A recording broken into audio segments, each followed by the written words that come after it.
জঙ্গলে ঢেকে গিয়েছে অ্যাম্বুলেন্স, কারণ সিপিআইএম প্রাক্তন বিধায়ক ও মন্ত্রী আনিসুর রহমানের নাম লেখা ছিল ওই অ্যাম্বুলেন্সে। রাজ্যে তৃণমূল সরকার আসার ফলে ওই অ্যাম্বুলেন্সগুলো বন্ধ করে দিয়েছিল। স্থানীয়দের অভিযোগ, অ্যাম্বুলেন্সগুলো ফেলে রাখার কারণ ওই অ্যাম্বুলেন্সে সিপিআইএমের প্রাক্তন বিধায়ক আনিসুর রহমানের নাম লেখা ছিল। রাস্তা দিয়ে অ্যাম্বুলেন্স গেলে আনিসুর রহমানের প্রচার হয়ে যাবে, তাই তৃণমূল ক্ষমতায় আসার ফলে বন্ধ করে দিয়েছে ওই অ্যাম্বুলেন্স। এবার সিপিআইএম থেকে জয়ী হয়েছে মোস্তাফিজুর রহমান রানাকে ঘিরে আশায় রয়েছে স্থানীয়রা। এবার হয়তো সাধারণ মানুষের স্বার্থে অ্যাম্বুলেন্সগুলো চালু করা হবে। যদিও ওই অ্যাম্বুলেন্সগুলো ফের চালু করার জন্য প্রয়োজনীয় ব্যবস্থা নেবেন বলে জানিয়েছেন বিধায়ক মোস্তাফিজুর রহমান রানা। পরে নষ্ট হচ্ছে সেটা নিয়ে আলোচনা হলো বিএমএস সাহেবের সাথে। আমরা দেখি কিভাবে এই অ্যাম্বুলেন্সগুলোকে আবার চালু করা যায়। অনেকটা দূর, ডোমকল থেকে এইখানে জিতপুর অনেকটা দূর। একটা অ্যাম্বুলেন্স এখানে চালু থাকলে অনেক এমার্জেন্সি কাজ হবে, সেটা আমরা দেখছি, আলোচনা করে কিভাবে হচ্ছে যে এগুলো চালু করা যায়। অ্যাম্বুলেন্সটা দীর্ঘদিনের আমাদের মাননীয় প্রাক্তন বিধায়ক আনিসুর রহমান সাহেবের ছিলেন।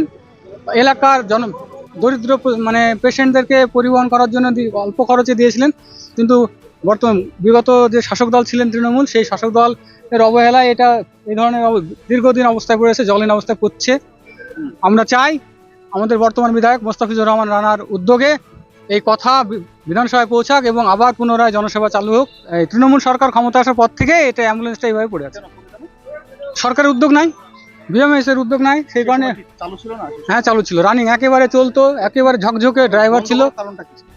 অনীহা আনিসুর রহমানের নাম লেখা অ্যাম্বুলেন্সের গায়ে সমস্ত এলাকায় প্রচার হবে। সিপিএম এর প্রাক্তন মন্ত্রী আনিসুর রহমান, তার গাড়ি, এটা তৃণমূল সরকারের পছন্দ হয়নি, তাই এই অবস্থায় ফেলে রেখেছে। আমাদের জনসাধারণের কথা, অ্যাম্বুলেন্সের কথা, এলাকার উন্নয়নের কথা আমাদের বিধায়ক মোস্তাফিজুর রহমান যাতে বিধানসভায় বলতে পারে, তার জন্যই আজকে আমরা এখানে পরিদর্শন করালাম। আমার নাম সাইফুল ইসলাম। পরিবারের সঙ্গে ঈদ কাটাতে চান? বাড়ি আসা নিয়ে চিন্তিত? কোথায় পাবেন তাৎক্ষণিক ট্রেন ও ফ্লাইটের টিকিট? আমরা মুর্শিদাবাদের সবচেয়ে বিশ্বস্ত এবং নির্ভরযোগ্য ট্রাভেল এজেন্সি বাপি ট্রাভেলস।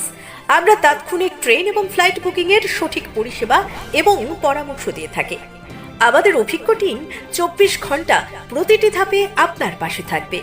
আপনার টিকিট বুকিং থেকে শুরু করে বোর্ডিং পাস, এমনকি এয়ারপোর্টে প্রবেশ পর্যন্ত।